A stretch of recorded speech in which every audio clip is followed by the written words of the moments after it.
Hello everybody and welcome to a new video. So today I want to talk about, do you really own your stocks and your money? And this video was really triggered by the Silicon Valley Bank case, and what has happened with that bank. Was the FDIC set a receiver in place? There was a bank run, and customers rushed to get their deposits out, and now it's a major problem. The FDIC had to step in.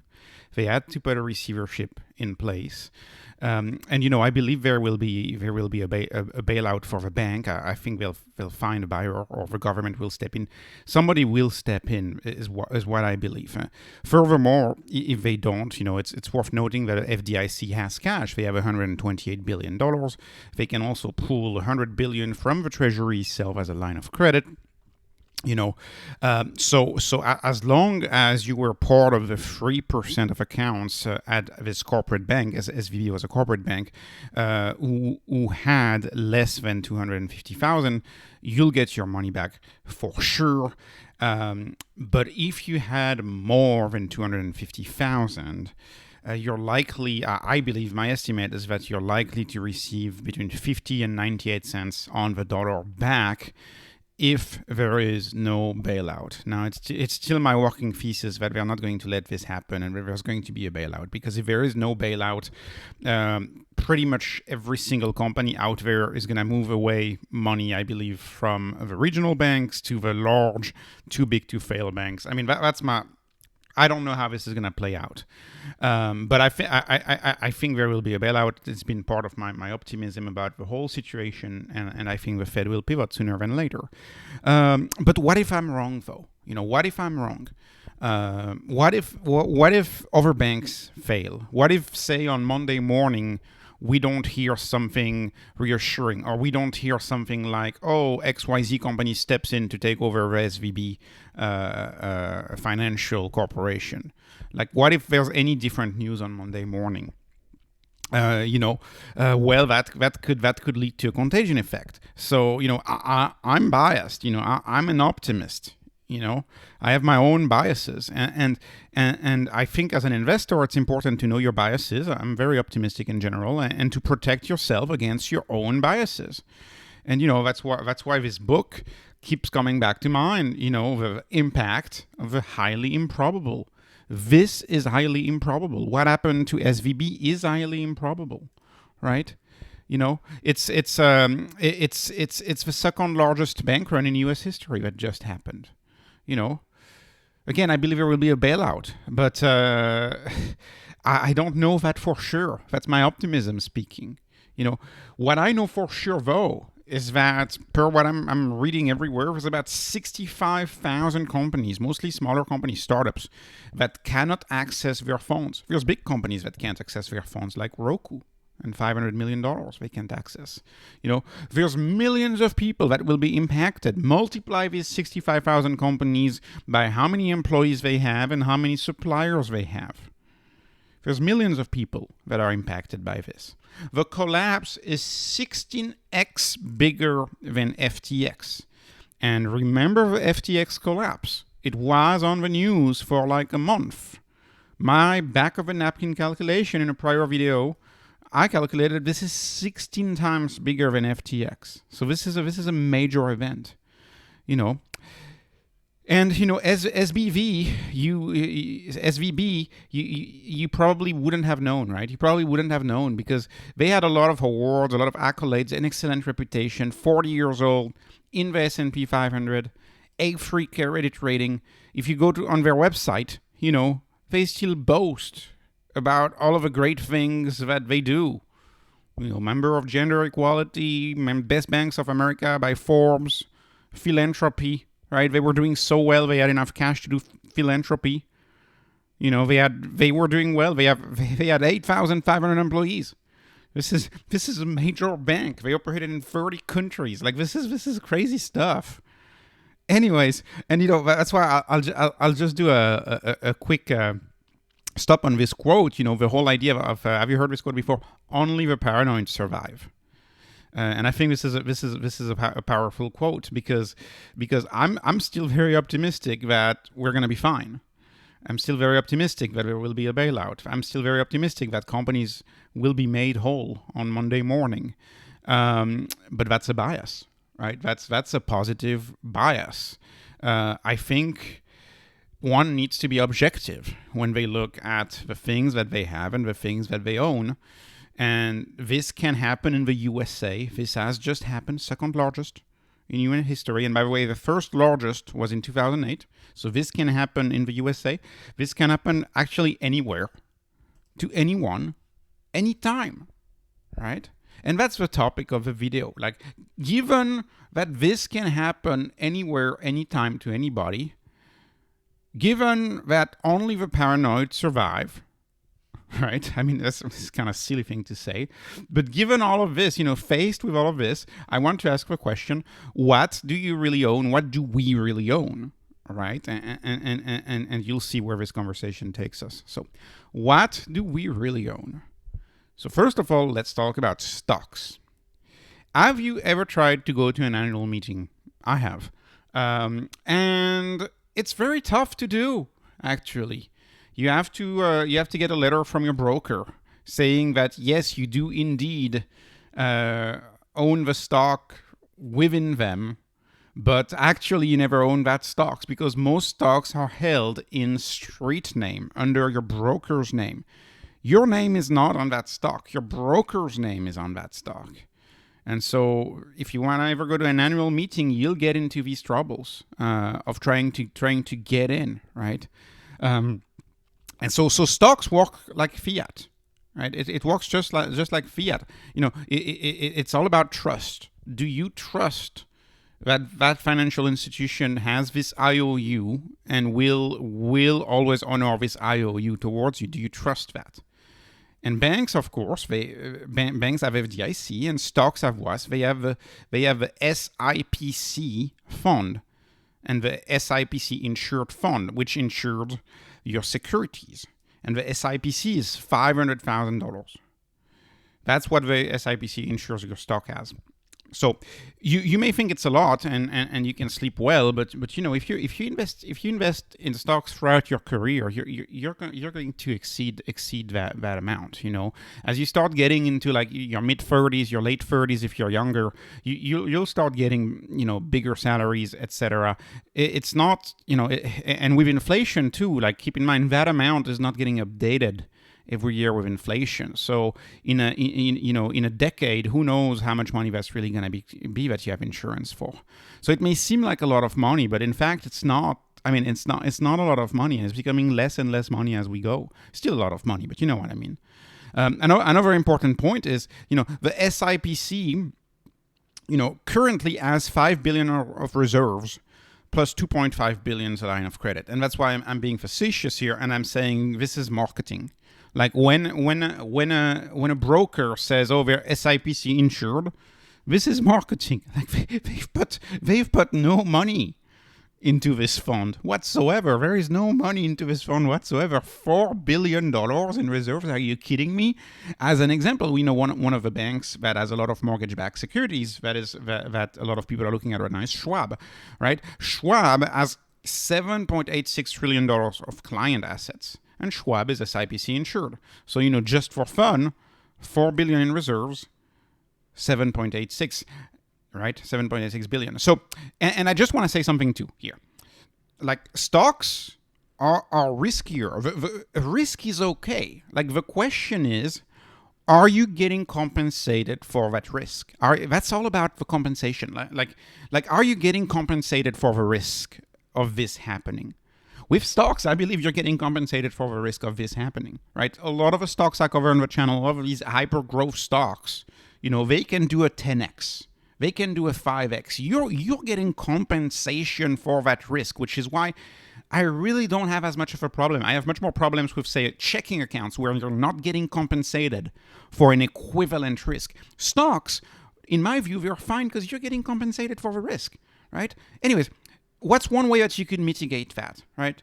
What's one way that you could mitigate that? Because, again, only the paranoid survive. So what is one way you could mitigate this issue of SIPC insurance and not even having enough fund in SIPC and actually all of your stocks being held in street name? So one of the ways that you could mitigate that is, first of all, you could spread your stock across multiple brokers. So if you're a great investor and you have a lot of success investing, as soon as you reach $500,000, go to another broker and then go to another broker. Right? Spread across multiple brokers. This has another advantage is like, well, it's rare these days, but this also gives you like a cybersecurity layer of advantage because, every time you have multiple security checks, these companies diversify their cybersecurity. So I think spreading your stocks across multiple brokers when you're above 500,000 is a good practice. It's also a good practice regardless of FDIC. To spread them across multiple brokers. And yes, it makes it harder. It makes it harder to manage. But again, only the paranoid survive. It makes it harder. It's more annoying. It's better to have everything in one account. But today you have a lot of APIs, like you have a lot of tools where you can see your stocks at other accounts in a single pane of glass, right? That's a lot of things like companies like Plaid do and Stripe. A lot of companies help you consolidate in a single pane of glass your accounts. But anyways, this is actually very difficult if you have retirement accounts. Like especially if you've been working a very long time for the same company, you're gonna have a hard time doing that because you only have one retirement account. So this may be a problem here. But again, I think you're getting compensated for that risk when you own stocks.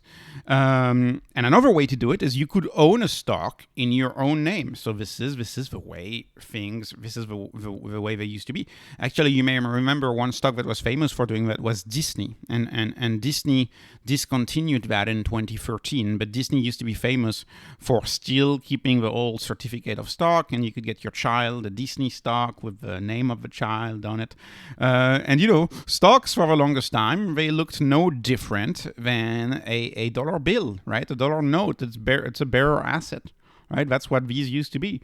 And so you would have just, your name here. Well, it's not a bearer asset, but it's close to a bearer asset. You would just have your name here and tells you how many shares you own, and that was it. That's how it works. And you can see this one, 2005. Why not? And this is not practical today. This is really not realistic today, not practical, unless you're like a very big investor. And you can still hold stocks in your own name if you go through computer share, right? A lot of the stocks that you own through your broker goes through computer share. So you can still do that. And if you get stock for your company, you can still do that. So there's digital ways to do it. Right, but the physical way to do it is essentially gone these days. They've become collectible items, but they look like giant notes, like giant bills with your name on it. That's how it used to be. So again, mostly gone these days. Stocks are risky from a counterparty risk, but I believe stocks are the least problematic there because you are getting compensated for that risk. And I love that. I love to be compensated for the risk I'm taking, right? All right, let's talk about something that I find more problematic, which is cash. Cash in a bank account. I think many of us can agree that, Bank of America right now pays you 0.01% interest on your checking account. I think we can all agree that you're not getting compensated for the risk. There's major risk, right? There's trillions on checking accounts, right? And the insurance is only 128 billion in the FDIC insured funds. There's only 128 billion on that insurance, and there are trillions and trillions of dollars in the US financial system sitting on checking accounts, and you're not earning a high interest. So you're not getting compensated for that event that's highly improbable. For that once in 100-year event, you're not getting compensated. And so let me go back to I think it's I think it's a problem that you're not getting compensated. So if you have cash in a bank account, I first of all, I don't have cash. I like to be in debt. It's much better from a shorting the US dollar standpoint. But if you have cash, try to keep it to a limited amount because you're not getting compensated for that risk. It's not advice, but it's my view. Keeping it to a limited amount. And stocks oftentimes, like what I look at is like savings account type of stock. Like if you buy Google stock, and Google stock is pretty stable.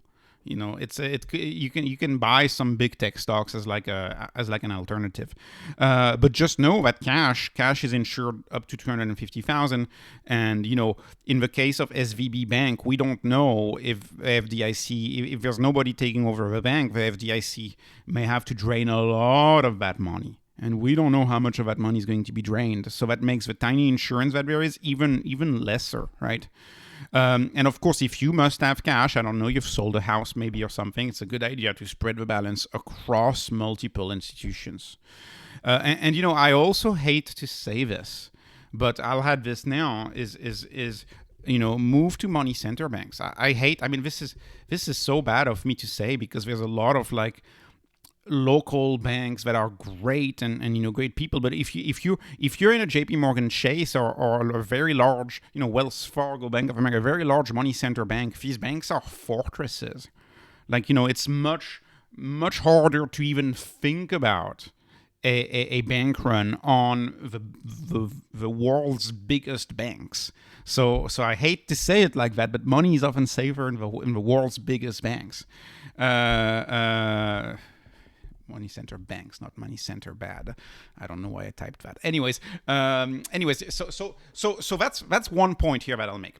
And so cash in a bank account, as we saw, and I think the second largest bank run in U.S. history. We can't say this is not possible anymore. This is possible. Only the paranoid survived. But this is not even paranoia anymore. This is possible. What's another way to do it? Well, you have the old classical way, and a lot of older folks still do that, is you could have physical cash in your wallet or in the proverbial mattress, right? Nobody actually puts it in a mattress, but you can buy a $1,000 safe or something. You go to any gun store and you buy a big safe and you put cash in there. And you would have no counterparty risk here. So that's amazing. It's a bearer asset. That's the problem, which means that if anybody has it in hand, they can spend it, right? So it belongs to you if you have it in hand.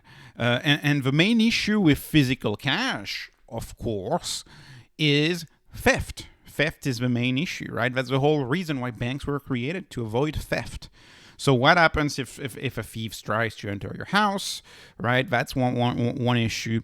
And I think a bigger, more philosophical question is, can you protect physical cash as well as, say, Fort Knox can protect its gold? Which is like, when you operate in the physical world, you're never going to be able to defend yourself in the physical world, because as an individual, you're going to be facing, in the worst case scenario, countries is what you're going to be facing. So, and this is a fundamental difference with cybersecurity, which when I introduce Bitcoin later on, we'll talk about briefly, which is a major difference. Cybersecurity affords you the security of nations. Any type of physical storage of asset, whether it's cash or gold, you don't have the security of nations on your behalf, right? So theft is the main issue here. How good are you going to be at protecting cash? But as we saw in this recent bank run, I saw lines, right? A lot of people trying to get out cash, right? Because people realize that when there's counterparty risk, cash is safer than the bank account itself, right? If you have cash, you can spend it on the weekends, right? It can give you a great peace of mind. Imagine if you were a SVB customer and I don't know, you were able to get some cash on Friday, right? On Friday morning. Anyways, moving on. The third asset, and this is one of my favorite ones, is property. So property is great because it's a title or a deed that is filed in your name with the county. Very, very low volatility.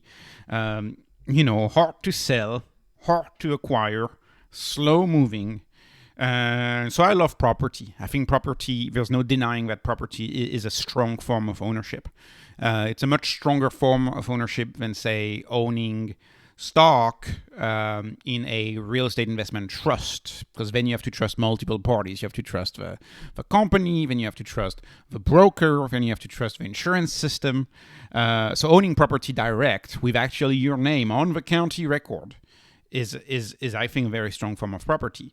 As I say here, kind of jokingly, is you own a big tangible thing, physical thing that is in your own name, and that is great. That is great. There's a lot of great things, and one of the key advantages, I believe, for property is your, and this is especially true for your family's home, and this may differ from country to country, but in the U.S., your family's home is one of the hardest assets for anyone to take. It's one of the hardest assets for anybody to take.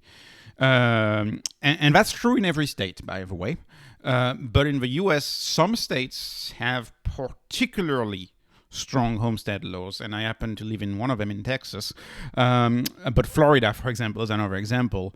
And if you're ever interested in property and asset protection, I would consider looking at those states, which also for many of them happen to not have an income tax as well.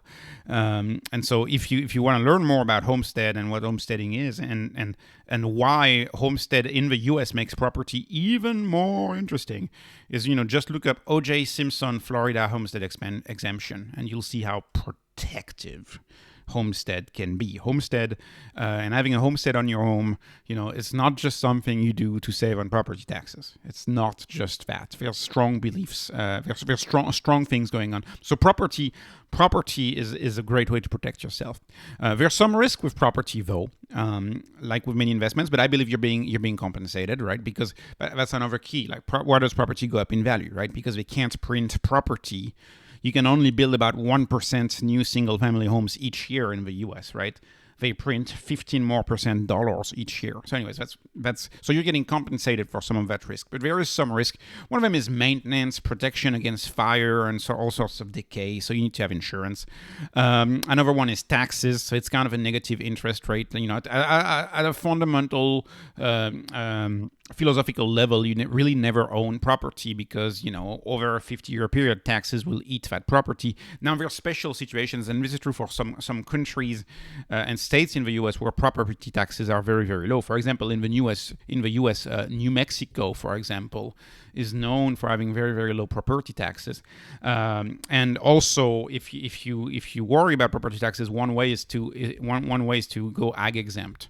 So if you and in Texas, I think it's like 7 pigs or something like that. But if you have like a farm and you try to be ag exempt, you can save on property taxes. So there's a way to save on property taxes. But still, property taxes is akin to negative interest rates. That is a problem. But, banks are kind of the same way. Right? If you have money at a bank and you're earning 0.01%, those fees, right? Those fees are your negative interest rate.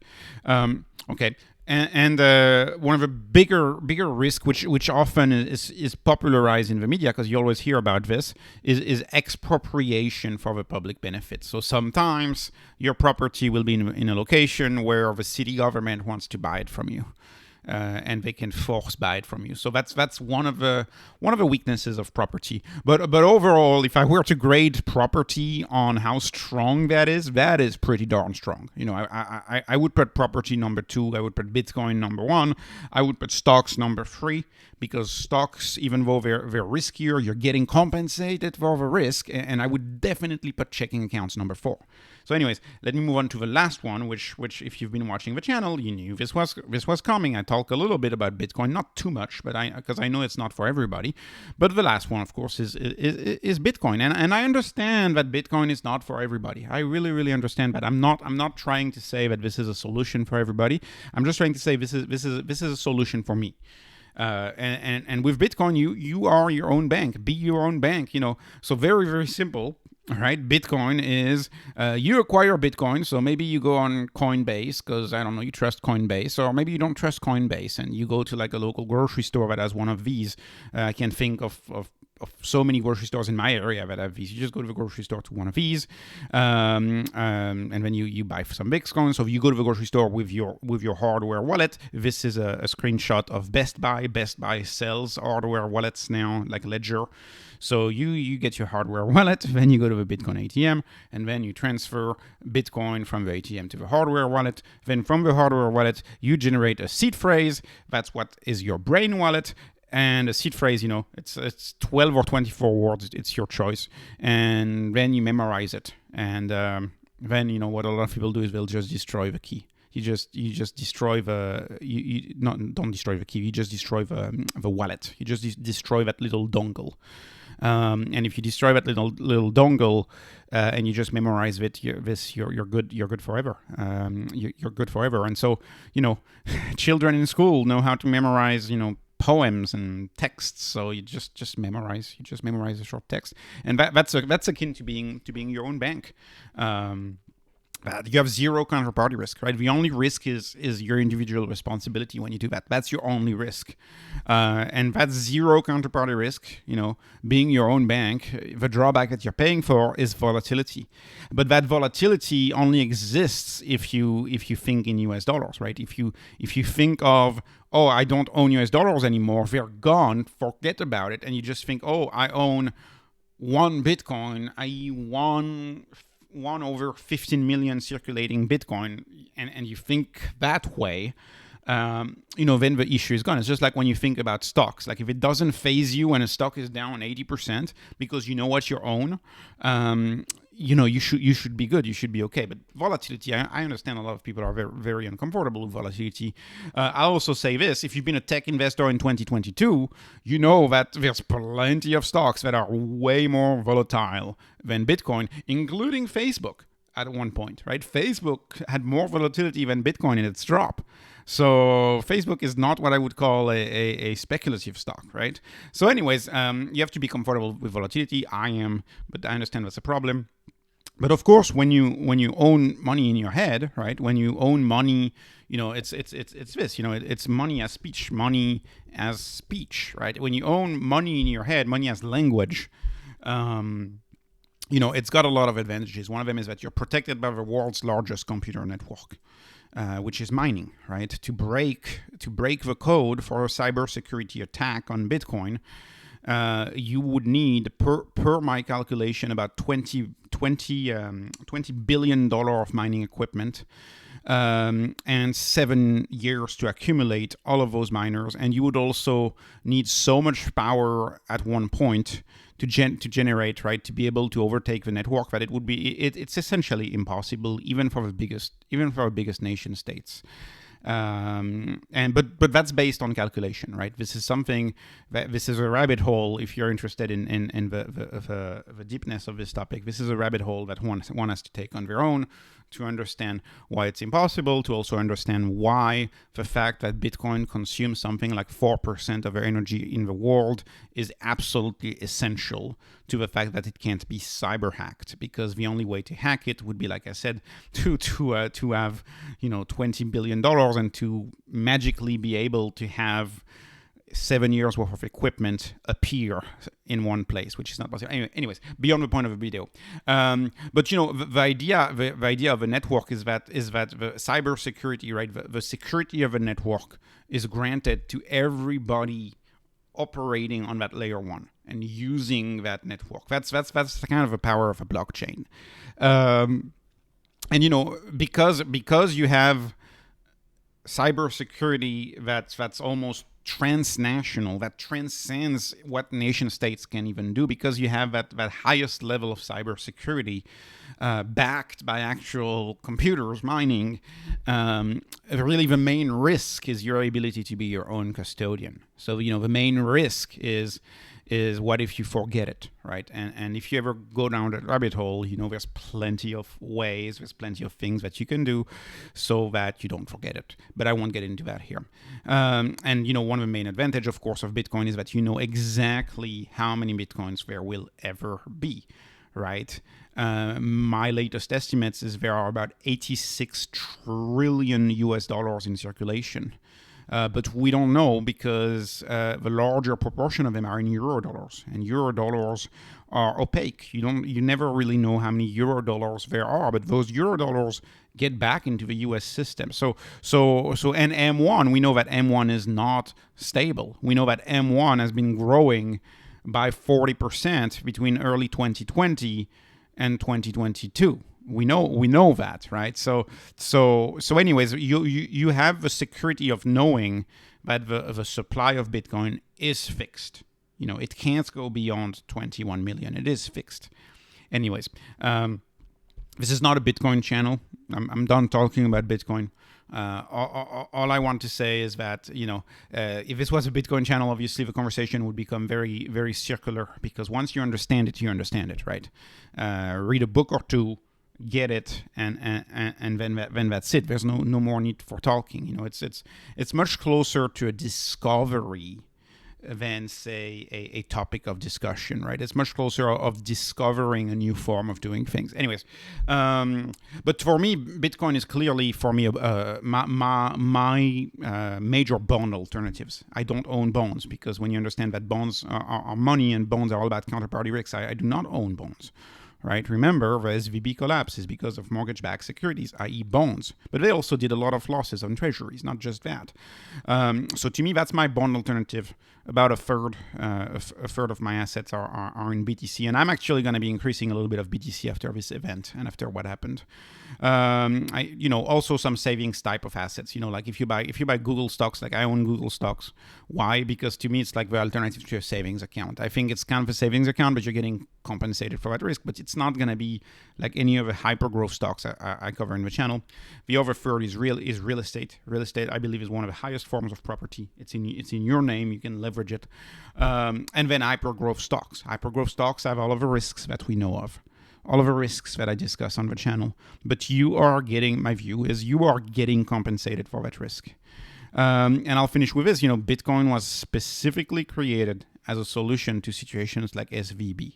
So depending on how it unfolds, prepare for a resurgence of hearing about this, because this is what this money in your head, money as free speech, money as code, was created during when these bailouts first started and banks started failing. So this is the Genesis block. So the first block in the first blockchain, right, which is readable today by anybody with a Bitcoin node. It says, the Times, for January 3rd, 2009, Chancellor on brink of second bailout. And this is, of course, a British newspaper. And they've inscribed the British newspaper in the block. And Satoshi Nakamoto did that, right? And so we know why Bitcoin was created. It was created as a solution to these banking problems. And I think it's very interesting also when you look at this original newspaper. Can you ask yourself, can you still eat out in London for £5? I doubt it. I highly doubt it. Right, so this almost illustrates inflation. Anyways, not a Bitcoin channel. This video is just about talking about property and what do you really own, and I hope it was not a scary video. Not investment advice, right? Thank you so much for watching. I have 1,000 followers. I'm thinking about, I need to make a video. I'm going to make a video about it. But anyways, thank you so much for watching. Not investment advice, just entertainment. I appreciate your likes. I appreciate your subscribers. Your subscribes, sorry. And have a wonderful day. Thank you.